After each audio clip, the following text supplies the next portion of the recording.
নমস্কার স্যার, আমি সুপার শক্তি branding team থেকে এসেছিলাম। আমার নাম অরিন্দম চক্রবর্তী। আপনার নাম? আমার নাম দুলাল চন্দ্র সাহা। আচ্ছা, আপনার কোম্পানির নাম? সাহা কনস্ট্রাকশন। আচ্ছা, আপনার কোম্পানির সম্বন্ধে একটু কিছু কথা যদি বলেন খুব ভালো হয়। এবং আমার কোম্পানি অ্যাকচুয়ালি এস্টাবলিশড হয় 2007 সালে। আজকে বিগত এত বছর আমি বিভিন্ন আপস অ্যান্ড ডাউনসের ভেতরে গিয়েছে। আজকে তো বিভিন্ন ব্র্যান্ডের সঙ্গে কাজ করেছি, স্টিল, সিমেন্ট।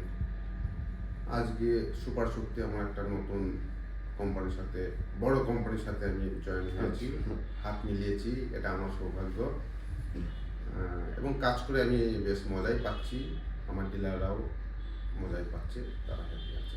নদিয়া ডিস্ট্রিক্টে মানে আরও অনেক ভালো ব্র্যান্ড রয়েছে যেগুলো যারা অনেক দিন ধরেই কাজ করছে, তো তাদের ছেড়ে আপনি সুপার শক্তি ব্র্যান্ডকে কেন চুজ করেছেন?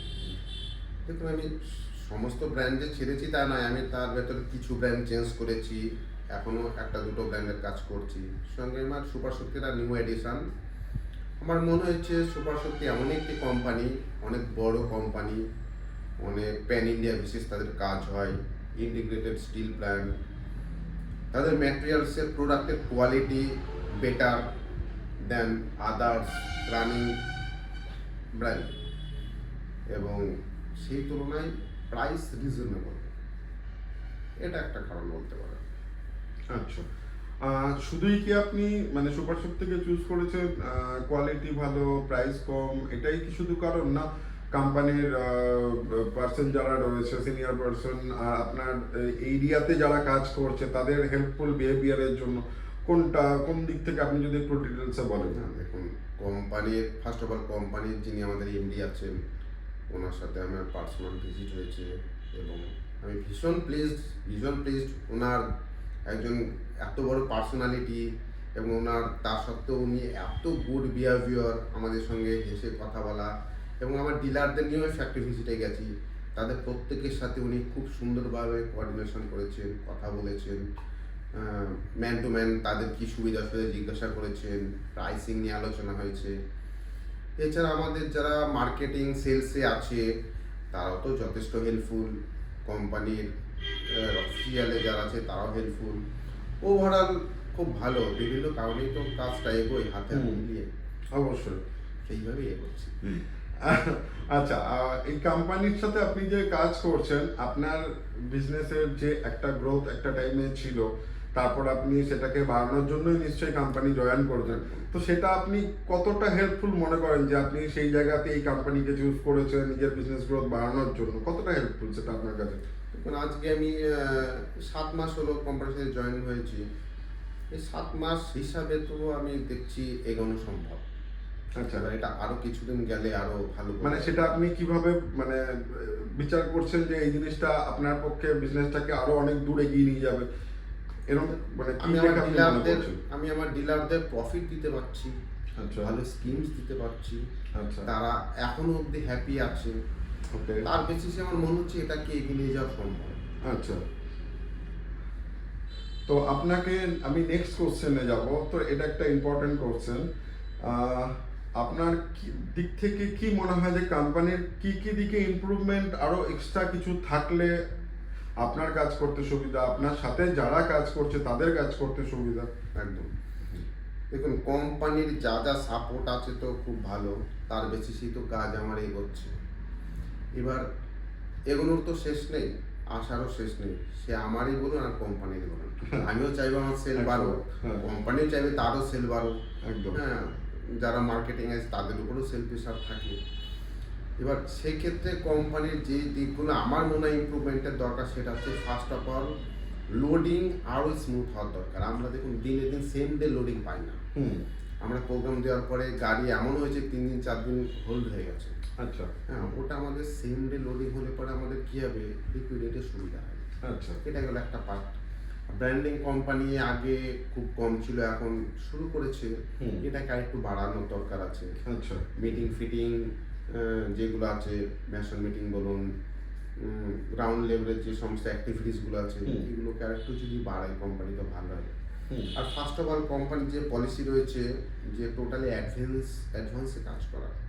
আমরা ডিস্ট্রিবিউটার অ্যাডভান্সে ম্যাটেরিয়াল সেখান থেকে পারচেস করি কিন্তু আমরা কিন্তু 100% অ্যাডভান্সে ম্যাটেরিয়াল সেল করতে পারি না, আমাদেরকে ক্রেডিট দিতেই হয়। হুম। এই ক্ষেত্রে কোম্পানি যদি কিছু ক্রেডিট পলিসি ক্রিয়েট করে আমাদের ক্ষেত্রে একটু সুবিধা হয়, তাহলে আমরা সেলটা আরও গ্রো করতে পারি। এটা নিয়ে কোম্পানি যদি একটু কিছু বিবেচনা করে সেটা আমাদের ক্ষেত্রে সুবিধা হয়, এবং আলটিমেটলি আমাদের সুবিধা মানে কোম্পানিরও সেল বাড়বে, কোম্পানিরও সুবিধা। এটা আমার রিকোয়েস্ট রইল। আচ্ছা, কাস্টমার যারা মানে সুপার শক্তি ইউজ করছে, তো সেই অনুযায়ী দেখতে গেলে মার্কেটে সুপার শক্তির ভ্যালু কতটা রয়েছে, মানে কাস্টমার ডিমান্ড কতটা রয়েছে? দেখুন, অ্যাজ এ ব্র্যান্ড সুপার শক্তি কিন্তু এখনো সে ব্র্যান্ড পুলটা আসেনি, সময় লাগবে, সময় লাগবে। সবে আমরা শুরু করেছি।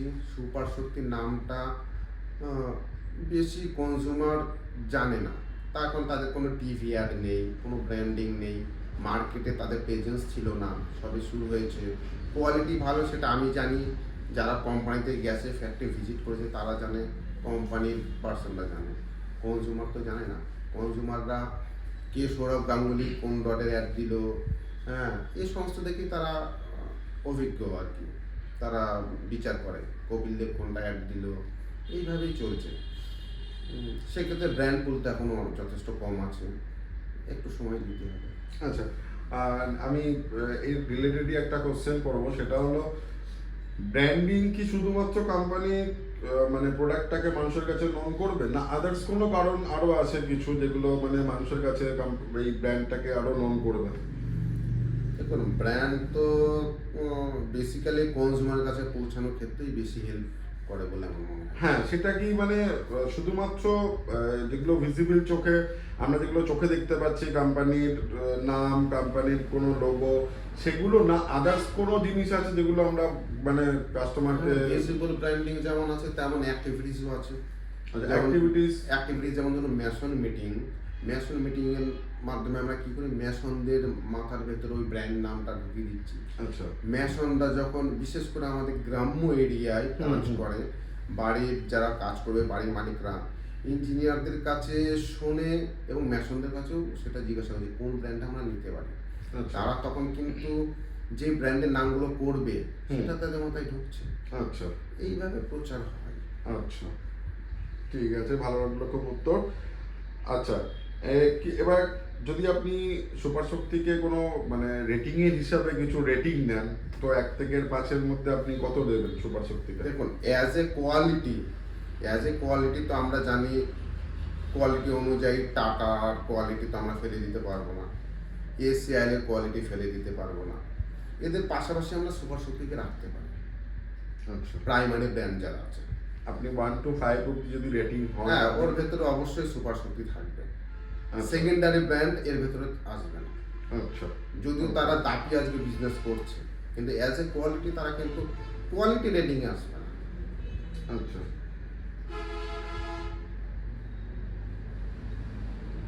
সরি একটা ফোন এসেছিল। আবার দেখে না রেকর্ডিংটা হচ্ছে কিনা। এবার এই কোশ্চেনটা একটা রিপিট যাবে। হ্যাঁ হ্যাঁ, হচ্ছে। এই কোশ্চেনটা আরেকবার রিপিট করো। হচ্ছে ওটা রোল হচ্ছে। না, এটা ঠিক আছে, হয়ে গেছে, এটা অ্যান্সার পেয়ে গেছি। না, ওটা 1 থেকে 5-এর মধ্যে কত? আচ্ছা, সুপার শক্তিকে আপনি 1 থেকে 5-এর মধ্যে যদি রেটিং হয়, আপনি কত রেটিং দেবেন সুপার শক্তিকে? দেখুন, কোয়ালিটি হিসাবে তো আমি টাটা, এসিআইএল, আরআইএল এদেরকে তো রাখতেই হবে। আমি সুপার শক্তিকে অ্যাজ এ কোয়ালিটি আরেকবার সাউন্ড কাজ। আর এই নামগুলো বলার পরে একবার 1 থেকে 5-এর মধ্যে 4, 3, 4.5 এরকম টাইপের যেরকম রেটিং থাকে এরকম একটা কিছু। ওই রেটিং এর মতো, হ্যাঁ, ঠিক আছে। অ্যাজ এ কোয়ালিটি টাটাকে আমরা ফেলে দিতে পারবো না, এসিআইএলকেও ফেলে দিতে পারবো না, আরআইএল আছে, ভাইজাগ আছে, তবে আমি কোয়ালিটি হিসাবে সুপার শক্তিকে 4 রেটিং দিতে পারি। ওকে, সুপার শক্তি আমাদের যে গভর্নমেন্টের যত কনস্ট্রাকশন আছে, যত কনস্ট্রাকশনে ইউজের জন্য, তারপর আমাদের এখন বিল্ডিং প্রায় সব জায়গাতেই, খুব বেশিরভাগ জায়গাতেই বিল্ডিং হচ্ছে প্রমোটারদের হাত দিয়ে। তো আপনি সুপার শক্তি তাদের কাছে পৌঁছানোর জন্য কি মনে করেন? হ্যাঁ, তাদের কাছে পৌঁছানোর চেষ্টা তো চলছেই। আমাদের যারা ডিলার আছে তারাও সেখানে বিভিন্ন কনজিউমারকে প্রপোজ করছে যে ব্র্যান্ডটা ভালো, ব্র্যান্ডটা নাও। আমাদের ক্ষেত্রে কিছু মেশন মিটিং একটু বাড়াতে হবে, যাদের মাধ্যমে আমরা খুব সহজেই কনজিউমারের কাছে পৌঁছতে পারি। আচ্ছা, এমনি যা গভর্নমেন্টের যেসব প্রজেক্ট হচ্ছে, কাজ হচ্ছে যে প্রজেক্টে, এবং আদার্স কন্ট্রাক্টররাও যে কাজগুলো করছে, তো তাদের তো প্রোডাক্ট দ্বারা যেটা ইউজ করে সেটা তারা কোয়ালিটি হিসাবে সেরকম কোনো প্রোডাক্টই ইউজ করে। তো সেক্ষেত্রে আপনি সুপার শক্তিকে তাদের কাছে নিয়ে যাচ্ছেন, তো তাদের বক্তব্য কী থাকছে সুপার শক্তি সম্বন্ধে? তাদের বক্তব্য, তারা তো জানে যে এটার কোয়ালিটি ভালো অবশ্যই এবং প্রাইসটা রানিং ব্র্যান্ডের থেকে একটু কম, কিন্তু তাদের বক্তব্য খেয়ে তারা আরও কম রেটের প্রাইস চায়। যাতে আমরা একটা মোটামুটি একটা প্লাস মাইনাস করে কিছু কিছু ক্ষেত্রে আমরা তাদেরকে দিতে পারছি, হয়তো আগামীতে সেটা আরও বাড়বে। আচ্ছা, তো এই যে আপনি যে কাজটা করছেন তাদের জন্য, শুধুমাত্র ব্র্যান্ডের দিকে তাকিয়ে আপনি যে কাজটা তাদের হেল্প করছেন, তো এটাতে আপনার কি মানে কতটা মানে এই ব্র্যান্ডটা তাদের কাছে পৌঁছতে পারে, কতটা পসিবল তার কাছে পৌঁছানোর জন্য? পসিবিলিটি তো আছেই। দেখুন, এই ব্র্যান্ডটার কোয়ালিটি ভালো, ব্র্যান্ডটার প্রাইস খুব হাই নয়, ব্র্যান্ডিং হচ্ছে, অ্যাক্টিভিটিস শুরু হয়েছে, অতএব ধীরে ধীরে তো পৌঁছাবে আশা করা যায়। আচ্ছা, নদিয়াতে যত ডিলার ভাইরা কাজ করছেন, আপনার সাথে যারা কাজ করছেন, এমন কিছু কথা বলুন যাতে তাদের কাজ করতে আরো এনার্জি বাড়ে এবং তারা যাতে কাজ করে আরো বেশি আনন্দ পায়, এমন কিছু যদি কথা আপনি বলেন। দেখুন, ডিলাররা বেসিক্যালি দুটো জিনিস দেখছে। এক হচ্ছে প্রফিট অফ মার্জিন, যেটা তারা এখান থেকে পাচ্ছে। দুই হচ্ছে তাদের স্কিমে তারা হ্যাপি, এই দুটো বেশি। আর তারপরে ম্যাটেরিয়ালসের কোয়ালিটি তারা কনজিউমারকে দেখাচ্ছে, ম্যাটেরিয়ালসের কালার ভালো, কোয়ালিটি ভালো, তারাও চুজ করছে। এবার 10 জনের ভেতরে তারা যদি আজকে 2 জনকেও দিতে পারে, সেটাই আমাদের কাছে অনেক। কারণ আজকে আমাদের হারানোর কিছু নেই, নতুন করে শুরু করছি। যে 2 জন কাস্টমারকে আমরা দিতে পারবো, সেটা আমার মনে হয় অন্য মার্কেটের শেয়ার থেকে আমরা সেখানে ঢুকছি। আচ্ছা, আমরা প্রায় শেষের দিকে চলে এসেছি। সুপার শক্তিতে আপনি 7 মাস নতুন করে আবার কাজ শুরু করেছেন। আচ্ছা, এই 7 মাসে আপনার কিছু ভালো মুহূর্ত আর কিছু খারাপ মুহূর্ত দুটোই শুনতে চাই।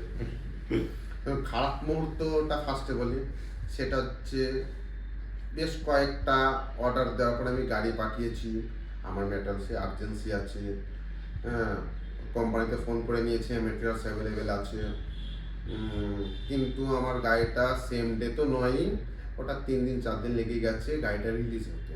এটা একটা খারাপ দিক, কারণ আমি টাইমলি ম্যাটেরিয়ালসটা দিতে পারলাম না, হয়তো সেক্ষেত্রে কিছু সেল আমার লুজ হয়েছে। আর 2-1টা গাড়ির ম্যাটেরিয়ালসের কালার একটু খারাপ এসছে, ওটাও আর একটা খারাপ সাইড। আর ভালো সাইড হচ্ছে তারপরে এখন যে ম্যাটেরিয়ালসগুলো আসছে সেগুলো দারুণ কালার, ওয়েট খুব ভালো, মানে রিজনেবল ওয়েট, এবং কাস্টমার হ্যাপি। আমি রিসেন্ট আমার ডিলারদেরকে নিয়ে ফ্যাক্টরি ভিজিটে গিয়েছিলাম, তারা ফ্যাক্টরি দেখে, ফ্যাক্টরির যে অফিস আছে, আর বিশেষ করে আমাদের এমডির সঙ্গে কথা বলে তারা ভীষণ হ্যাপি, এবং তারা হ্যাপি মানে আমিও। বাহ, খুব ভালো লাগলো শুনে। আচ্ছা, এই আপনার এমন কিছু স্মরণীয় ঘটনা আছে যেটা আপনি শেয়ার করতে চান কোম্পানির সাথে? সেরকম কিছু ঘটনা থাকলে অবশ্যই বলুন। না, এখনো স্মরণীয় ঘটনা বলতে ওটাই, যেদিন আমি ফার্স্ট এমডির সাথে মিট করি, আমি ভাবিনি এত উঁচু মনের মানুষ, এত বড় মানুষ, এত সুন্দরভাবে আমার সাথে নর্মালভাবে কথা বলবে। এটা আমার কাছে খুব আনএক্সপেক্টেড ছিল, খুব হ্যাপি হয়েছি। এটাই আমার কাছে এখনো অবধি স্মরণীয় মুহূর্ত।